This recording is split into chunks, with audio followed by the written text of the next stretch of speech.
Twelfth fail part 5। रात बीत चुकी थी, सुबह हो चुकी थी।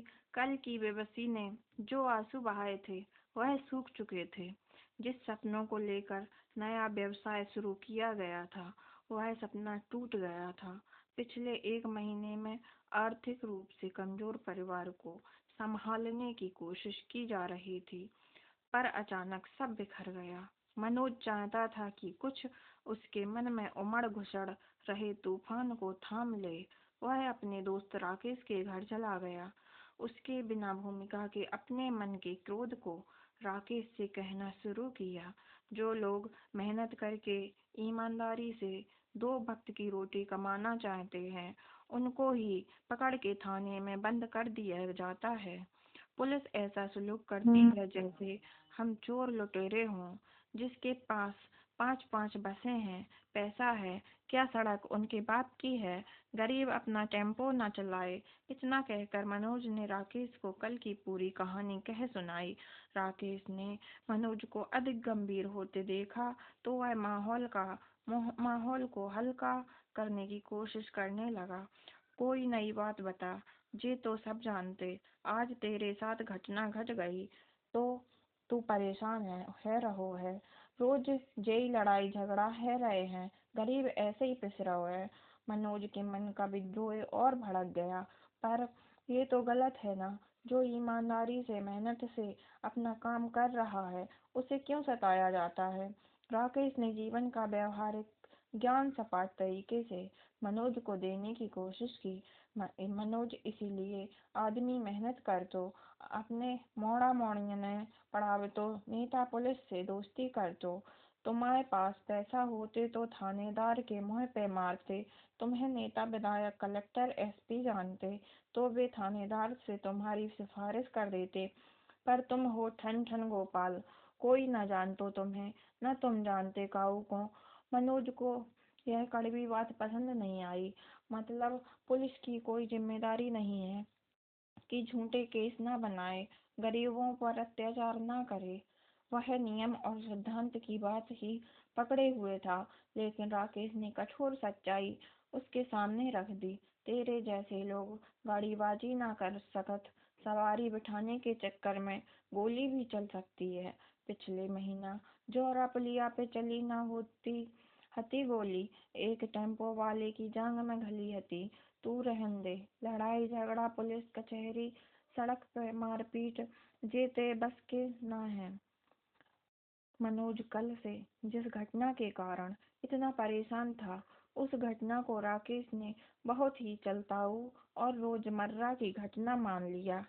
पर थानेदार की शक्ल याद कर करके मनोज को रह रह कर क्रोध आ रहा था। पर मैं उस थानेदार को भूल नहीं सकता। राकेश भी अपने सिद्धांत पर डटा रहा। तो ना भूल, सब थानेदार ऐसे ही होते हैं। राजा हरिश्चंद्र ना होत, कुछ अच्छे भी होंगे जो सही काम करते होंगे, झूठे केस नहीं बनाते होंगे, कानून के रक्षक होंगे। मनोज के मन ने कल्पना की। मनोज की व्यथा अंधकार में प्रकाश की खोज कर रही थी। कहीं से वह आश्वासन चाहता था कि न्याय की पक्षधरता अभी जिंदा है, पर राकेश उसे यह तसल्ली किसी तरह देने को तैयार न था। अच्छे थानेदार मैंने तो ना सुने, पर मैंने सुनो है कि एसडीएम दुष्यंत सिंह गरीबन की सुनतो है, ईमानदारी से काम करतो है, बड़ी तारीफ सुनी है। तू तो एसडीएम दुष्यंत सिंह से मिल ले, हो सकत है टेम्पो छूट जाए। मनोज को राकेश की यह सलाह पसंद आई। दुष्यंत सिंह के नाम से उसे उम्मीद दिखने लगी। जौरा तहसील कार्यालय में भीड़ बढ़ने लगी थी। मनोज और कमलेश अपना टेम्पो छुड़वाने के लिए एसडीएम दुष्यंत सिंह से मिलने तहसील पहुंच गए।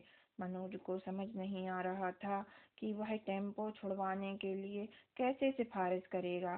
संकोच के कारण उसकी हिम्मत नहीं हो रही थी। दुष्यंत सिंह तो उसकी कमेंट्री की तारीफ कर रहे थे, उसे योग्य मान रहे थे। टेम्पो की सिफारिश करने पर तो उसकी असलियत ही खुल जाएगी। मनोज यह सोच ही रहा था कि दरवान ने उसे एक पर्ची पकड़ा दी। जिस पर अपना नाम और एसडीएम से मिलने का कारण लिखना था। उसने पर्ची पर अपना नाम लिख दिया, लेकिन मिलने के कारण कॉलम में टेम्पो छुड़वाना है, ऐसा वह नहीं लिख सका। उसे लग रहा था कि ऐसा लिखने से दुष्यंत सिंह उसे मिलने के लिए अंदर बुलाएंगे ही नहीं। मनोज उनकी नज़र में योग्य ही बना रहना चाहता था, इसीलिए उसने पर्ची पर मिलने का एक अलग ही कारण लिख दिया, कैरियर और पढ़ाई पर चर्चा करना है। मनोज को लगा कि ऐसा लिखने से दुष्यंत सिंह उसे पढ़ाई में होशियार स्टूडेंट समझेंगे और उससे अच्छे से बात करेंगे। उसने सोचा कि मौका मिलते ही वह उनसे टेम्पो छुड़वाने की बात भी कर लेगा। मनोज इसी उधेड़बुन में गेट पर खड़ा था कि उसे अंदर बुला लिया गया। अंदर उसने देखा कि दुष्यंत सिंह एक ऊंचे डाइस के पीछे पीछे बैठे हैं। उनका रीडर आज के केस की फाइलें उनकी टेबल पर रख रहा है।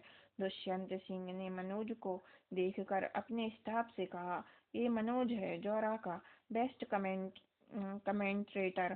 प्रशासन और वकीलों के बीच होने वाले अगले संडे के मैच में मनोज ही कमेंट्री करेगा।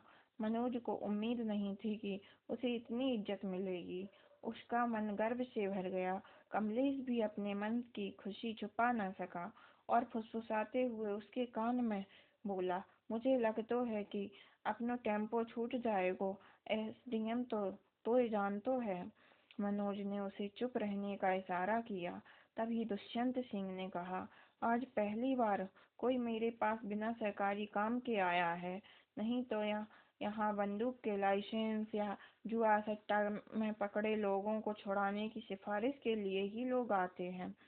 इतना कहकर वह हंसते हुए फाइल देखने लगे। रीडर फाइल की ओर इशारा करता हुआ बोला, सर, यह बागचीनी थाने का केस है, शांति भंग करने का। बागचीनी थाने के थानेदार यादव ने शांति भंग करने के अपराध में एक 40 साल के आदमी को पकड़ लिया था।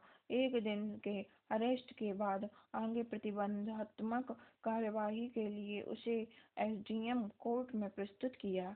एसडीएम को यह निर्णय लेना था कि पकड़ा गया व्यक्ति वास्तव में अपराधी है या नहीं। दोनों भाइयों ने देखा कि बागचीनी थाने का थानेदार एसडीएम को सैल्यूट करके खड़ा रहा, बैठा तक नहीं। इसी थानेदार ने टेम्पो पकड़ रखा था। इसी थानेदार की शिकायत लेकर दोनों आए थे। एसडीएम ने थानेदार से पूछा, बताइए थानेदार साहब, क्या मैटर है। थानेदार ने कहा, शुरू किया, सर, मुलजिम मुकेश ने कल अपने मोहल्ले में अपने पड़ोसी नरेश के घर के सामने देसी कट्टे से 2 फायर किए। पुलिस चाहती है कि लोक शांति भंग करने वाले मुकेश को जेल भेज दिया जाए। कोई गवाह है तुम्हारे पास? एसडीएम ने थानेदार से पूछा। जी सर। इतना कहकर थानेदार ने गवाह को बुलाया। गवाह को देखकर दोनों भाई चौंक गए। कमलेश ने मनोज से कहा, ये तो बोई दिनेश है, टेम्पो से एक्सीडेंट की झूठी शिकायत इसी ने की थी। अब मैं समझो, ये आदमी तो थानेदार को पालतू कुत्ता है। झूठी गवाही देके केस बनवा दो, मतलब आज को केस भी झूठो है। मुकेश बुरो फंसो। थानेदार तो अब मुकेश को जेल पहुंचा के मानेगो। आरोपी मुकेश पर दोनों को दया आने लगी। दिनेश ने एसडीएम के सामने अपनी रटी रटाई गवाही दे दी। सर, मैं शाम को मजदूरी करके साइकिल पर जा रहा था, तभी मैंने देखा कि इस आदमी ने एक घर के सामने देसी कट्टे से फायर कर दिया। मनोज की इच्छा हुई कि वह एसडीएम से कह दे कि यह गवाह झूठा और मक्कार है, इसका काम ही है झूठी गवाही देना। थानेदार भी बहुत बेईमान और लालची है, झूठे केस में लोगों को फंसाता है, पर वह कुछ कह नहीं पाया। एसडीएम ने आगे की कार्रवाई जारी रखते हुए आरोपी मुकेश से पूछा, तुम्हें अपनी सफाई में कुछ कहना है मुकेश, या तुम्हें जेल भेज दें? एसडीएम की बात सुनकर थानेदार के चेहरे पर चमक आ गई, लेकिन मुकेश डर के मारे थर-थर काँपने लगा। घबराए हुए मुकेश ने हाथ जोड़कर निवेदन किया, सर मैंने कोई अपराध नहीं किया। मेरी पत्नी और बेटी से पूछ लीजिए। एक औरत और 17-18 साल की लड़की भी कमरे में आ गई थी। औरत ने रोते हुए कहा, हुजूर ये बिल्कुल निर्दोष हैं। वो तो नरेश ने धमकी दी थी कि इन्हें जेल भिजवा दें, दम लेगा। साल भर पहले नरेश को 10,000 रुपए उधार दिए थे। कई बार मांगने पर भी उसने वापस नहीं दिए। अब पुलिस में फंसाए गए हमें मनोज को इस केस में अपना केस नजर आने लगा, जिससे बाहर निकलने का कोई रास्ता थानेदार ने नहीं छोड़ा था। औरत की बात सुनकर एसडीएम ने गवाह से पूछताछ शुरू की। गवाह दिनेश, थोड़ा आगे आ जाओ, तुम्हारी शक्ल ठीक से नहीं दिख रही। दिनेश ने अपनी पतली शुतुरमुर्ग जैसी झुकी हुई गर्दन ऊंची की, पर उसकी आंखें एसडीएम से नहीं मिल पा रही थीं। उन्होंने कठोरता से पूछा, गर्दन ऊपर करके जवाब दो, महीने में कितने घरों में चोरी करते हो? दिनेश के चेहरे पर पसीना झलक आया। कुछ देर पहले तक निश्चिंत खड़ा थानेदार भी असहज महसूस करने लगा। मनोज को समझ नहीं आया कि एसडीएम के केवल शक्ल देखकर दिनेश की असलियत कैसे जान गए। उनकी तीक्ष्ण बुद्धि और आदमी की पहचान पर मनोज को आश्चर्य हुआ। मुकेश की तरफ इशारा करते हुए एसडीएम ने दिनेश से पूछा, कहाँ गोली चलाई थी इसने? सर, नरेश के घर पर, दिनेश ने कहा। क्या तुम नरेश को पहले से जानते थे? एसडीएम, नहीं हुजूर, दिनेश ने जवाब दिया। फिर तुम्हें कैसे पता कि वह नरेश का घर है? दुष्यंत सिंह ने दिनेश से पूछा। इस प्रश्न से सकपकाए दिनेश ने थानेदार की तरफ देखा। थानेदार के पास भी कुछ कहने को नहीं था। दुष्यंत सिंह के सवालों के चक्रव्यूह में झूठा गवाह दिनेश फंस गया था। उसकी कलई कलई खुल गई। मनोज को अब सच्चाई जीतती हुई दिख रही थी। थानेदार की बेईमानी और षड्यंत्र पराजित होता हुआ दिख रहा था। दुष्यंत सिंह ने अब थानेदार से कहा, यादव जी, आप भी जानते हैं और मैं भी जानता हूँ कि यह केस आपके द्वारा रचा गया झूठा केस है। इस गवाह ने कोई भी घटना होते हुए नहीं देखी। यह झूठ बोल रहा है। इतना सुनते ही मनोज की इच्छा हुई कि खड़े होकर तालियां बजा दें।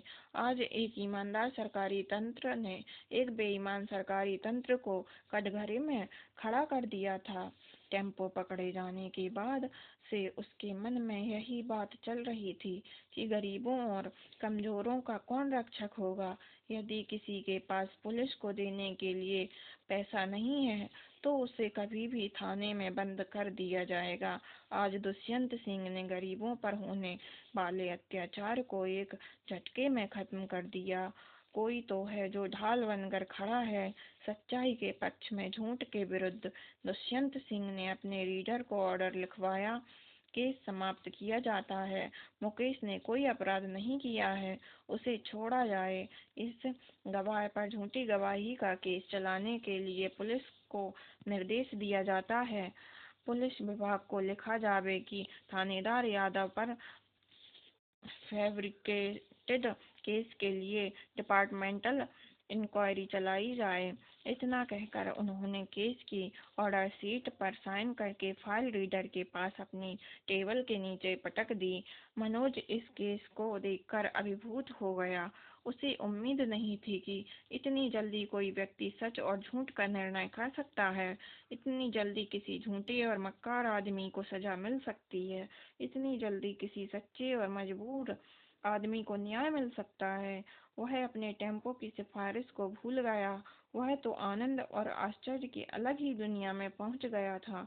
मनोज, तुम अपने कैरियर के बारे में बात करना चाहते थे। दुष्यंत सिंह उसके आने का कारण भूले नहीं थे। जी सर, मनोज ने जैसे किसी स्वप्न से जागते हुए कहा। क्या लक्ष्य है तुम्हारा मनोज? तुम क्या बनना चाहते हो? दुष्यंत सिंह ने पूछा। सर, मैं आप जैसा बनना चाहता हूँ। दुष्यंत सिंह के सम्मोहन के जादू में बंधे मनोज के मुंह से निकल पड़ा, पर 12th फेल मनोज को पता नहीं था कि कैसे बनते हैं। एसडीएम, वह तो बस उस पद के आकर्षण से बंध सा गया था। बहुत बढ़िया लक्ष्य हमेशा ऊंचा बनाना चाहिए। अगर कोई ठान ले तो कुछ भी असंभव नहीं। किस क्लास में पढ़ते हो तुम? कुछ देर पूर्व स्वप्नीली डगर पर ले जाने वाले मनोज को दुष्यंत सिंह ने अचानक कठोर कांटों वाले यथार्थ पर ला टपका। सर, अभी अभी अभी 12वीं की परीक्षा पास की है। मनोज ने अपने आदर्श से झूठ बोल दिया। उसे लगा कि यदि उसने सच बोला कि कुछ दिन पहले ही वह 12th में फेल हुआ है तो और टेम्पो छुड़वाने की सिफारिश करने आया है, तो शायद वह उसे अपने पास बैठने के लिए भी नहीं कहते। अपनी हीनता को झूठ के सहारे वह मिटाना चाह रहा था। मनोज स्टेट सर्विस में जाने के लिए पीएससी की परीक्षा देनी पड़ती है। पीएससी में सिलेक्ट होकर डिप्टी कलेक्टर बनते हैं। सब डिवीजन में काम करने वाले डिप्टी कलेक्टर को एसडीएम कहते हैं।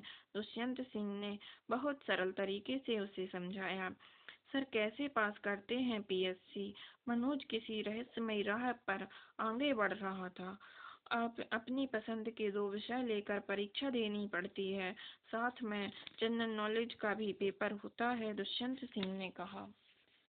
मनोज को यह जानकर अच्छा लगा कि पीएससी में गणित और अंग्रेजी का बहुत बड़ा रोल नहीं है। दुष्यंत सिंह ने बताया कि उन्होंने मैकेनिकल से इंजीनियरिंग करने के बाद हिंदी साहित्य और इतिहास विषय लेकर पीएससी परीक्षा पास की थी।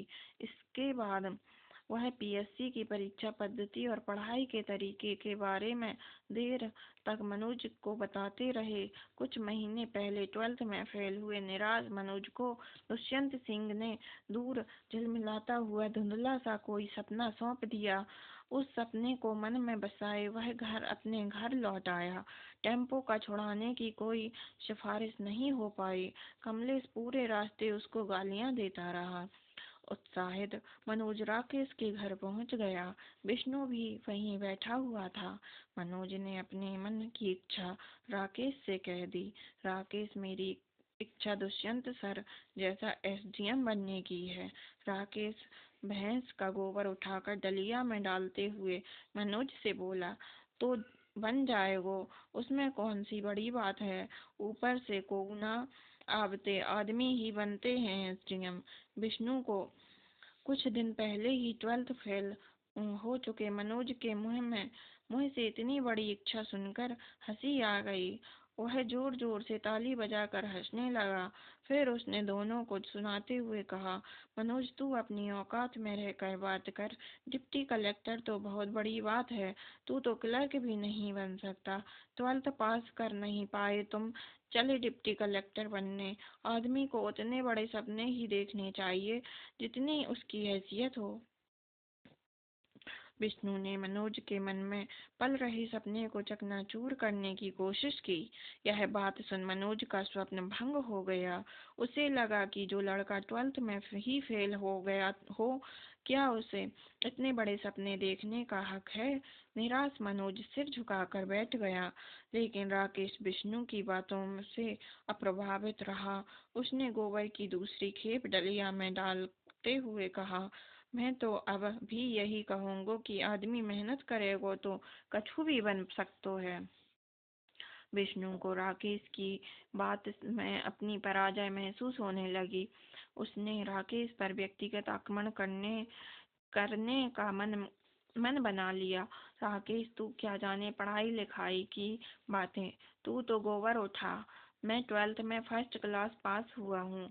जब मैं डिप्टी कलेक्टर बनने की नहीं सोच पा रहा तो ये 12th फेल मनोज कैसे बन पाएगा डिप्टी कलेक्टर? लाखों लोग बैठते हैं परीक्षा में, तब बड़ी मुश्किल से 15-20 डिप्टी कलेक्टर बनते हैं। विष्णु की बात सुनकर मनोज के मन में कुछ देर पहले आया उम्मीद का झिलमिलाता प्रकाश अचानक दूर हो गया। विष्णु ने अपने विचारों से मनोज के मन में कुछ देर पहले उठे उत्साह के तूफान को ठंडा कर दिया। मैं तो अनपढ़ गंवार हूँ, मुँह तो जो समझ आतो है बोल देता हूँ। तू बुरो ना मान विष्णु। राकेश ने पराजय स्वीकार करने के भाव से कहा। अपनी विजय में विजय से प्रसन्न विष्णु ने मनोज को सलाह दी। देख मनोज, तू इस जन्म में तो 12th पास ना कर पाएगो, इसीलिए मैं तुझे सही सलाह देता हूँ। अपने गांव में नाश्ते की अच्छी दुकान नहीं है। समोसे, मंगोड़े और जलेबी की बहुत डिमांड है। गांव में टेम्पो चलाने से अच्छा काम है मंगोड़े बनाना। कुछ दिन जौरा के बाबूलाल मंगोड़े वाले के यहाँ ट्रेनिंग ले, फिर गांव में ही अपनी दुकान खोल लेना। राकेश की भैंस खेत में चारा खाने गई थी। भरपेट चारा खाने के बाद वह गर्दन हिलाते हुए घर वापस आ गई। भैंस के पीछे पीछे उसका बच्चा भी उछलता हुआ आ गया। राकेश ने विष्णु के उतावलेपन को कम करने के उद्देश्य से कहा, विष्णु तू परेशान न हो, सब ठीक हो जाएगा। तू एक काम कर, रूपा को खूंटा से बांध दे, तब तक मैं इस बच्चे को पानी पिला देता हूँ। अपनी विजय से प्रसन्न विष्णु भैंस को खूंटे से बांधने लगा। भैंस ने राकेश के स्थान पर अपरिचित विष्णु को देखा तो बिगड़ गई। उसने अपनी गर्दन हिलाई और विष्णु को सींग मारने के लिए झपटी। विष्णु इस अप्रत्याशित आक्रमण से संभल नहीं पाया और पीठ केवल गिर पड़ा। राकेश और मनोज को भी इस तरह की दुर्घटना की आशंका नहीं थी, पर जब उन्होंने देखा कि विष्णु जमीन पर चित्त पड़ा है तो दोनों ने लपक कर उसे उठा लिया। विष्णु की सांसें तेज चलने लगीं। होश में आते ही उसने पूरी घटना का जिम्मेदार राकेश को घोषित कर दिया और उसे खरी खोटी सुनाने लगा। राकेश ने मंद मंद मुस्कुराते हुए अपनी सफाई दी। शुरू में 2-3 बार तो मुझे भी पटक दिया था रूपा ने, पर धीरे धीरे पहचानने लगी। अब तो इतनी होशियार हो गई कि खेत से चारा खा के इतनी दूर अकेले घर आ जाती है। इतना कहकर राकेश भैंस की गर्दन पर हाथ फेरता रहा। भैंस काफी देर तक राकेश का प्यारा स्पर्श महसूस कर अपनी गर्दन हिलाती रही। विष्णु जे भैंस भी लगातार अभ्यास से अपने घर पहुंचने को रास्ता पहचानना सीख गई। जानवर भी लगातार एक ही काम करते करते सीख जाते हैं। हम तो फिर भी आदमी हैं। आदमी के लिए कुछ भी काम कठिन न है। करत करत अभ्यास से जड़मति होत सुजान सर रसरी आवत जात से सिल पर होत निशान। राकेश ने एक आक्रामक विराम के बाद अपने मन में बहुत देर से रुकी हुई बात बचपन में पढ़े दोहे के माध्यम से कही। विष्णु को उम्मीद नहीं थी कि अनपढ़ राकेश भैंस के उदाहरण से पढ़ाई और सफलता के सिद्धांत की बात समझाएगा। मनोज के मन में छाई घोर निराशा के बीच एक बार फिर उम्मीद की किरण फूट पड़ी। वह घर चला गया। रात भर वह छत पर लेटा सुदूर सपनों में खोया रहा।